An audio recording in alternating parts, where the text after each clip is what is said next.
Everyone, welcome to HR Tech Talks. I am Ben Eubanks, your host. I'm so glad to have you here. As you can tell, today we're going to be talking with the team over at Waggl. I'm really excited to have their CEO, Michael, on with me to discuss what they're seeing, what's going on, what they do, so you can understand a little more about that space. We haven't had a vendor that covers that area of the market, so I'm going to go ahead, drop that pretty screen off, and bring Michael on for the discussion. Welcome, Hey, sir. Ben, what's going on, buddy? How are you? Hey, I am doing very well. It's a great day so far here. Hopefully that trend continues. How about you? Yeah, you're a little bit ahead of me. I'm in Sausalito, California, so I think you got the jump on me, but I do. I it do. looks like it's going to be a good one. From what I've seen, you've got good things ahead. Don't you worry. Good. So, before we dive into the conversation, talk about the technology, what you guys are doing, how you're serving customers right now, which I'm really excited about. Take just a minute or two and tell us about who you are and what you do. Yeah, I'm Michael Papay. I'm the CEO of Waggl, and we're a company based here in Sausalito, California.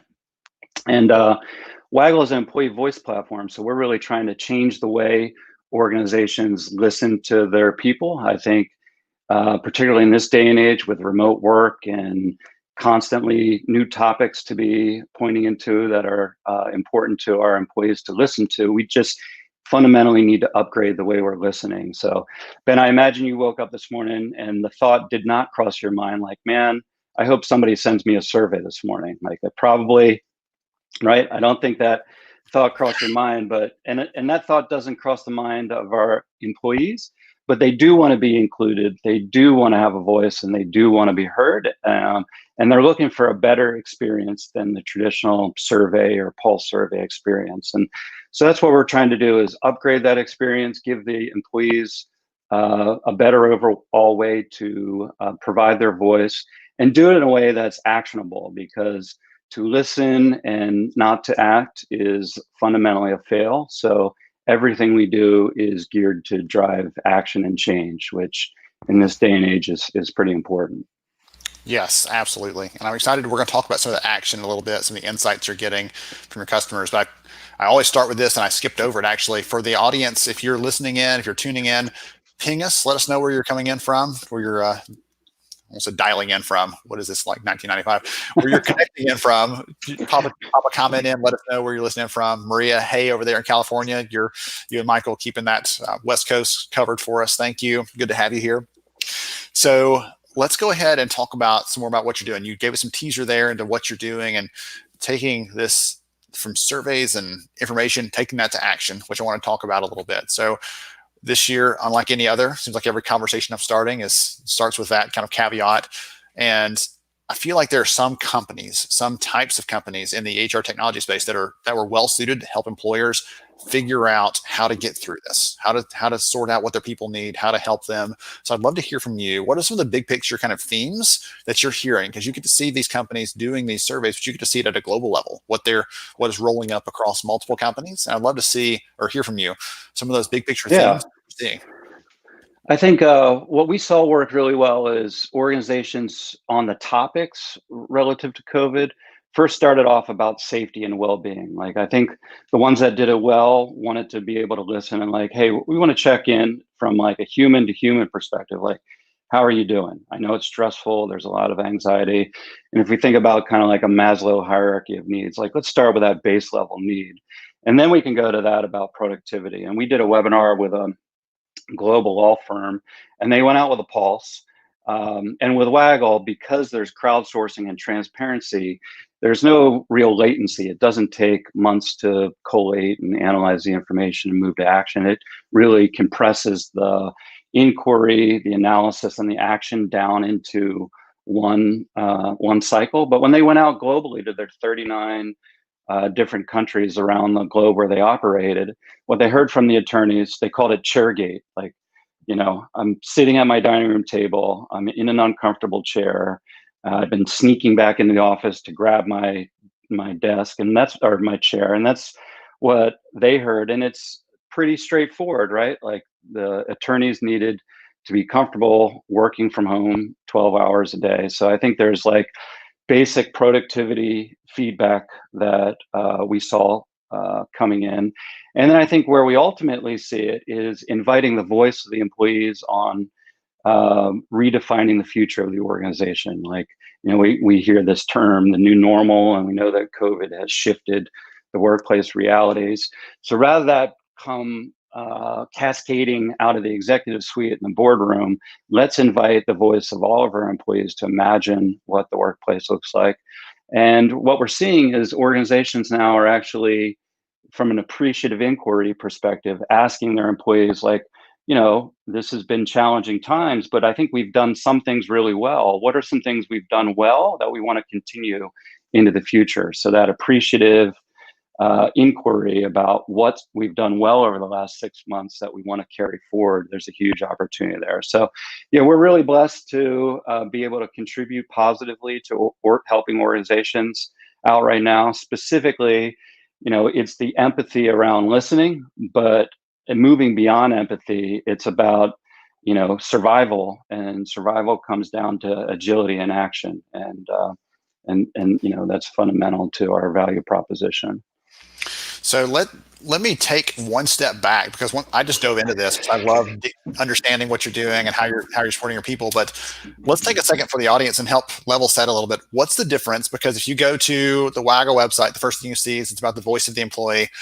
What's the difference between voice of the employee and, hey, we do an annual survey on engagement, right? What's the difference between that and what you're doing and how you're serving your customers? Yeah, I think a survey was built, many decades ago with a more hierarchical mindset in view. We're going to, from my perspective, the survey is just the act of continuing to keep a secret, right? It's asymmetric. People at the top kind of ask the questions. We're going to decide what we do with the information, how, if, and when we even share it. And we're trying to move beyond that. And Pulse survey, I think, over the last few years has helped move beyond that from a frequency perspective, but it still has that asymmetric hierarchical point of view. So what we want to do is empower the employees. And when we ask questions about solution-oriented questions, like what are some things we can do to improve your remote work experience, the employees actually get to vote on each other's answers. And we're actually working on capability that's coming out shortly where the voting can actually be localized a little bit more. So if you go out as a hospital system, the nurses can vote on each other's answers, the physicians can vote on each other's answers. And then in real time, we can make that information transparent. So, and there's a huge gradient around that. We know not all organizations are ready for full transparency. So we can stage it, managers get it first, and then all the employees get it. But we know the faster we make the information transparent and visible to everybody, the more back pressure it puts on action. So we're trying to move beyond the survey and the Pulse survey experience. We certainly have that modality, and we know that measurement's important, and getting a pulse is important. But if we want to bring it to life through action and change, we have to have that kind of alignment and enrollment that can only come through that prioritization process and the transparency. So that's why we're really trying to shift the mindset of the whole survey experience beyond that traditional point of view. Well, you talked about, you almost touched on it. I would love for you to give us some examples, if you don't mind, of that crowdsource piece. So like how companies are using it, what sort of things are bubbling up, because I have a fun story to tell, but I want to hear from you first. I want to tell you a fun story of what happened, something like that we got some real value out of one of those kinds of things years ago. It wasn't a sophisticated tool. It was a basic SharePoint site, and it would have been much more helpful if it was. But I'd love to hear from you. What are some ways companies are actually using that to bubble up those ideas and that innovation that they can use to solve the problems they're facing? Yeah, I think a lot of companies are bringing us in to transform their approach to employee engagement. So they might, maybe twice a year, we're going to go out with these 12 questions, not 80 questions. We're going to go out with these 12 questions relative to engagement. So, it's a little bit more human and focused. And then they're going to ask, solutions oriented things, like what's something within your team's control or your functions control that will make your experience here at the organization that much better. So that's an example. And then that voting and those solutions are coming up from the teams. And then the managers sit down and they talk about it. So that's kind of like the foundational base layer. It's like, let's just upgrade the way we're doing employee engagement. but we built Waggl to be agile, knowing that things are going to constantly come up. There's new CEO, new vision, mission, values, a change initiative, a merger, racial equality movements, work from home, COVID. Like we're not at a loss for topics that matter to the organization and the employees. So another example is like PepsiCo used us, and any stories that I share here with a customer name, it won't be out of telling tales out of school. They'll already be published in the public domain. But the PepsiCo story is amazing. A new CEO rolling out kind of new vision and refreshing the values. And what part of their work was, they wanted to simplify work. Like work has gotten so bloody complicated. It's part of the burnout that people are experiencing. It's just been decades of complexity layered upon complexity. And so rather than bring in a big consulting firm and do the traditional analysis, they just asked all their employees, 270,000 employees around the globe. They said, what's one bureaucratic process that's getting in the way of you doing great work here at PepsiCo? And that just was electric. I mean, to open up voice with 270,000 employees in 19 different languages, in a matter of days, they were able to tap into that voice.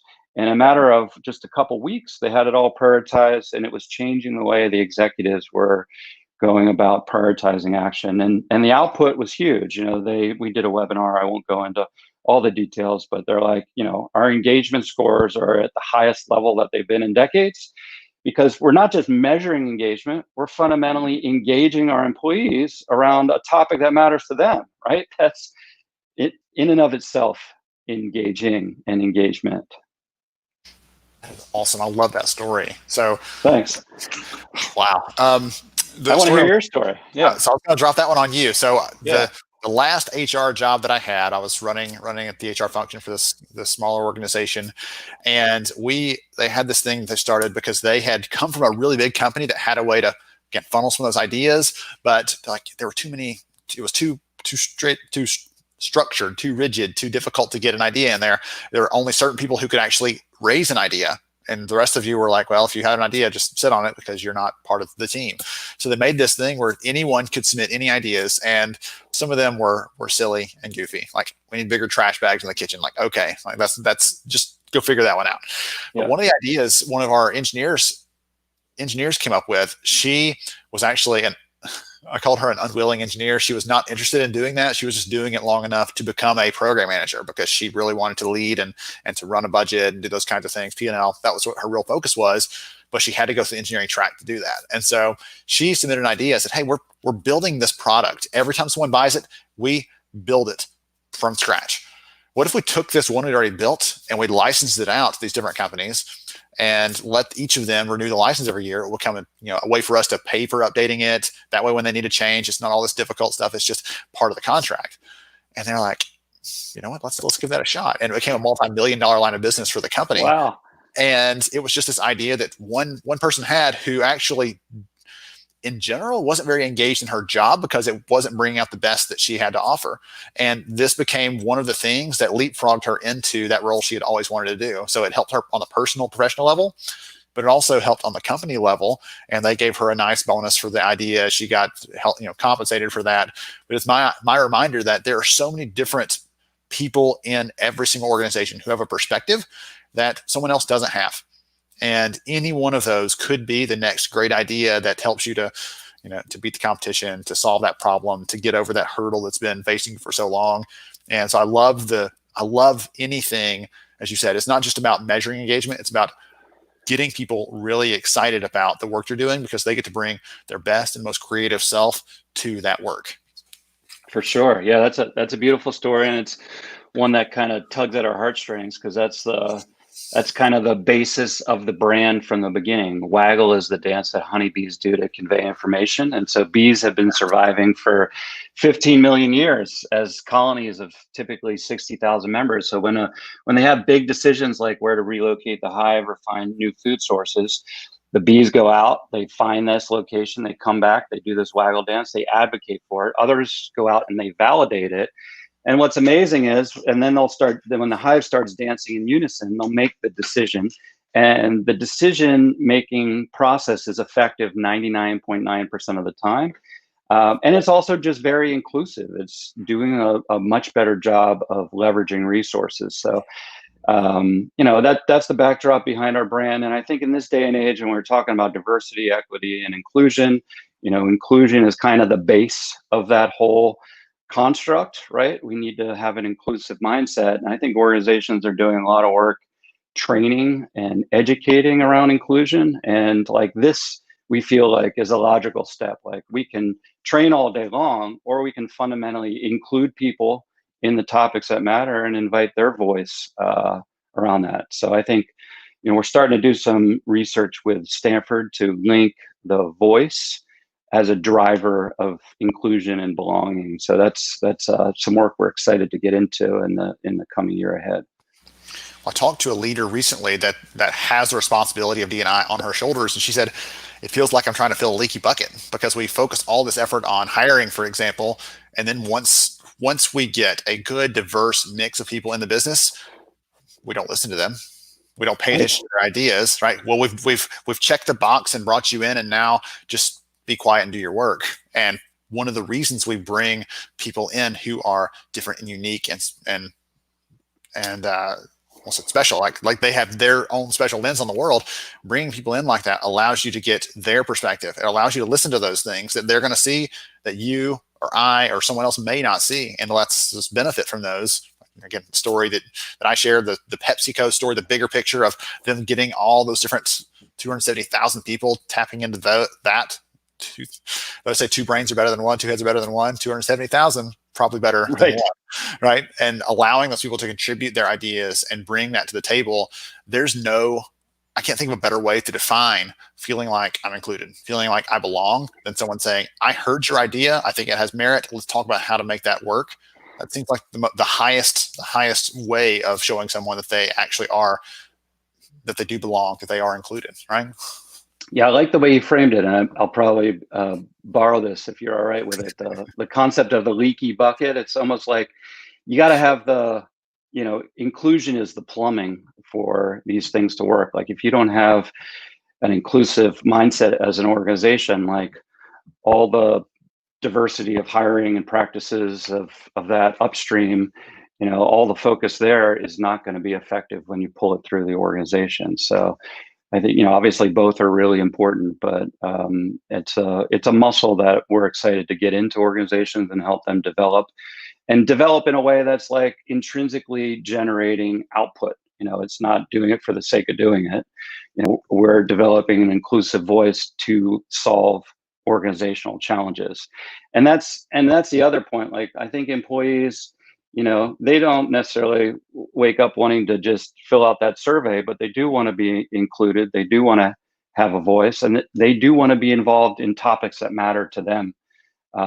This idea of like, did you have a good day at work today? Smiley face, frown face. Like, I think those run a little bit trite, and like, open up a voice with me on something that really matters to me in the organization. That's where you're going to get my full energy and talents coming to life as an employee. I would imagine that a customer coming to Waggl already has a bent towards listening and wanting to engage on some of those things, but I'd also imagine that's probably something they have to work through negotiating almost internally with the business, right? It's not just, we can't just ask people what they're worried about or what they're thinking about, what their ideas are. We have to plan to do something about it. And you said that from the outset, right? It's not just about listening, but about action.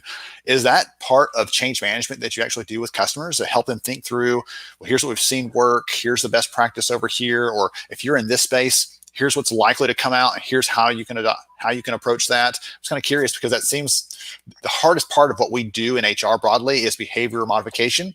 It's communicating is not that hard, building out a benefits plan is not that hard, but actually getting people to do something and change what they're doing, that's really, really tough. So I'm curious how that looks when you're working with someone, whether it's a new customer or something like that. If there's a piece of that, how to help them through that change management process. Yeah, it's a great question. I've got a full head of gray hair, having done this work for 20 plus years in the HR technology world. And the reality is there has to be an interest in the organization to move in this direction. Like, you have to have some leadership who has this mindset of like, the bureaucratic command and control structure. We know that needs to be changed, right? The leadership construct of, again, kind of command and control, and I'm going to tell you guys what to do, as opposed to being a little bit more humble and servant leadership. Like there needs to be that in place at the top of the organization. And then I think like the reality is jumping to a state of full transparency, that's a muscle that's developed over time. And another muscle is like leaders and managers having authentic dialogue with his or her teams about the Waggl results. That's a muscle, like that vulnerability and humility to be like, hey, guys, like you guys, I hired you, you're smart people. I don't have all the answers, but collectively we do. Let's sit down and have a conversation. So we've invested heavily as an organization to have a customer success team to be able to support, we're much less interested in looking at the data and telling you what to do with it as a customer, as opposed to helping you bring this process to life. Like have the managers sit down with their teams, have a conversation that looks this way, ultimately start working towards a state of transparency. And that's where a lot of our work is focused, and I think pretty quickly, like, I don't think leaders, we have a customer, Matt Gosney at UC Health, who says like, look, managers don't wake up in the morning wanting to be crummy managers. Everybody wants to do a good job. And I think managers want to have this conversation with their people, but they don't necessarily have the simple beats around it or the agile tool in place. So I think with a very light touch, we get a lot of leverage and can accelerate this change. And it is the backbone of our business. Our customer success team and our platform, our net promoter score is, I think latest was 79%. So it speaks to we're not partnered with tens of thousands of companies, but we are with hundreds, and we get in the trench and we really work hard to be able to make sure that they kind of bring this change to life inside their organization. As you're saying that, I want to ask the audience, if you're listening into this, if you have done an engagement survey in the past, number one, did anything come of it? Or did you feel like you were going through the motions? Tell us what that experience was like. Because I can think about the times where I did those and it was like a formality. It felt for me in some cases, like who knows if anyone's actually going to listen to this, if anyone cares. And that's me coming through the lens of HR too, by the way, like doing that at a larger organization. That's how it felt. Like, I don't know if anyone's even going to read these answers, but they've asked me to do that. So I want to do that. But if you're listening in, tell us about an experience you've had going through one of those. If you've ever done a pulse tool, things like that. I'd love to hear some of the feedback on that. And while you're writing that, I'd love to put a question back at you, Michael. One of the things you've kind of touched on, the manager comment a minute ago, I love that one. I'd love to ask you, because so much of the actual implementation or the creating an experience that drives employee engagement, creating that experience where employees are excited about work, so much of that is on their direct supervisor, their manager. So how do you work with managers? Do you provide them data? Do you give them access to this? Do you give HR tools to reach them? I'm curious how that looks from a manager perspective to help them know how to better support their people. Yeah, I think the first step is to build a platform that's very flexible, that has the data hierarchy in place where this information can be quickly disseminated. And, we have the ability to have that happen almost in real time. So, one of the pain points I hear from HR, particularly with we just went out with a global pulse around COVID and remote work, and all this information is coming back. And the pain of HR is I have to sift through it, collate it, analyze it, put the reports out, sit down with managers, with HR business partners. Like, I can hear that pain out of the HR community of just the pain of being in the middle of that process. So I think to be able to have technology enable that process as fast as real time is important.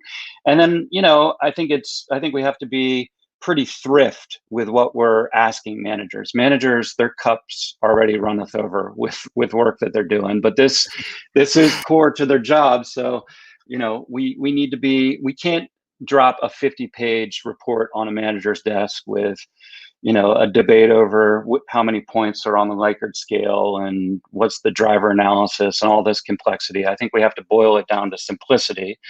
And so the fact that the process pulled their team in and their employees were enrolled to be able to prioritize the solution, to be able to visualize the results very simply for the manager, everything from a visual heat map that they could get right through Waggl, or they click a button and they have a one-page infographic, we want to prepare that manager with elegant simplicity to be able to flick that up on a screen, put it in this day and age, host a Zoom, like, here's our findings. This is what you guys prioritize. This isn't what I'm saying. This is what you guys are saying. And moving that leader's mindset from me to we. And that's been an important part of my own journey. I refer to it as we get to drink our own champagne rather than eat our own dog food at Waggl and use Waggl. But my shift as a leader really accelerated when I shifted my personal mindset from me to we. It's not what am I going to do about it? It's like, this is what we said, guys. What do we want to do about it? And so just building a little bit of that muscle inside the leadership and management teams, have CEOs and senior leaders kind of model the way, do that experience first. Then the change really takes hold. And it's just spectacular, the kind of results that we see. Like we see when managers, and we have data points at one organization across 25,000 people, when managers have that dialogue, engagement scores are like this. When managers don't bother having the conversation, engagement scores are down. So all the employees are looking for is like, let's have an honest conversation about this stuff and let's commit to doing something about it. It's like, it makes common sense, but it's not common practice. The honest conversation thing, we actually just had a comment come in that fit that so well. I'm going to read it out. Actually, I'll put it up here on the screen because Ken was kind enough to share it. We do this survey, pulse check-ins, we do one-on-one feedback. But she said, like, the honest conversations, that dialogue, that's what I think people really appreciate, is not just I'm dumping all this stuff in for everybody to see, but like, we're really connecting. And I feel like you really are listening to me, that you might actually take action on this. And again, we know we can't take action on everything someone raises. It might be an issue, but just knowing that someone is actually on the other end of that listening, it's not just me responding to this survey that's going out into the ether. That feels powerful from an employee perspective. Just being heard is being heard, big part of that. So yeah, for sure. Awesome. So many, gosh, we're getting a lot of comments in now. We are closing in on the end, actually, on the end of the conversation. I want to take 1 second, run through, thank some of the people who've been chiming in. Lena, Maria, Angie, Beth, Rory, goodness, so many good people sharing. Veronica, thank you all for chiming in, for sharing. We appreciate you being here. Erica, you as well. We thank you all for chiming in, for listening to the conversation today. I appreciate it. I know Michael's glad someone besides me is getting the benefit of hearing his insights, his knowledge there. Michael, one last thing I wanted to touch on. You had talked in our prep for this, you had listed out these things just as kind of a side offhanded comment. And I wonder if you'd close us with a bit of a tie together for these things. You talked about empowerment, trust, and transparency, about how those things are kind of tied together. Would you mind just take a minute, talk about those pieces of that and your philosophy of how you support customers, how those things come together before we wrap it up? Yeah, I think like moving to a more empowered organization is, this is where the puck is going. And, 5 years ago, I think it was a little hard. Organizations and HR people that I spoke with are like, yep, conceptually, I get it. But I think with COVID, there's been a shift and there's accelerated just the flat out need for organizations to get here and get here quickly. So this legacy mindset that like, you can't be trusted unless I see you. I think trust needs to be extended immediately to everybody. Like, we trust you to get your job done remotely. And we want to empower you to make good decisions. But the flip side of empowerment is accountability. Like, to be empowered and not to meet the needs of the organization is not in service of the organization. So I think we need that mutual respect. Organizations need the respect for the individual and to extend them trust straight away. But individuals need to respect the needs of the organization. And we need to all hold ourselves accountable. Accountability no longer is just like, as a leader, I'm going to hold you accountable. But I think the employees hold the organization accountable. The employees hold the management accountable. Management holds employees accountable. I think the definitions of accountability has shifted for it to be kind of triangulated. The whole system's holding itself accountable. And I think that's where we get to a more empowered state. And through that, we're going to be able to move faster and we're going to be able to overcome incredible odds together. So this has been, I know we're right up on our 30 minutes. I'll talk to you all day long. I'll talk a dog off a meat wagon about this stuff, but really enjoyed the conversation and appreciate the audience energy around what we're doing here. Absolutely. If someone wants to learn more about what Waggl's up to, keep in touch with the team, what's the best way to do that? Yeah, I think our website, waggl.com, waggl.com. Check it out. And we love dialogue. Like, we're building long-lasting, strong partnerships, and we know that is developed over time. So we'd love to engage with a dialogue with you and your team. So looking forward to that. Wonderful. Michael, I appreciate your time, sir. I know you're a busy guy, but I appreciate your time. I appreciate you taking a little bit of that to talk to us about what you're doing, how you're serving customers. The stories are encouraging. They're inspiring. Again, right now in the midst of everything going on, to know that companies are listening to their people and they're using good tools to do it. So thank you for what you're doing to serve the HR community on behalf of the entire community. Thank you so much. Thank you for this great conversation. I appreciate the opportunity to be here. Yes, sir. Absolutely. To everybody else, thank you for joining us for this conversation today on HR Tech Talks. We will catch you next week, same time, same place. So excited to have you here. Appreciate you. Enjoy your week.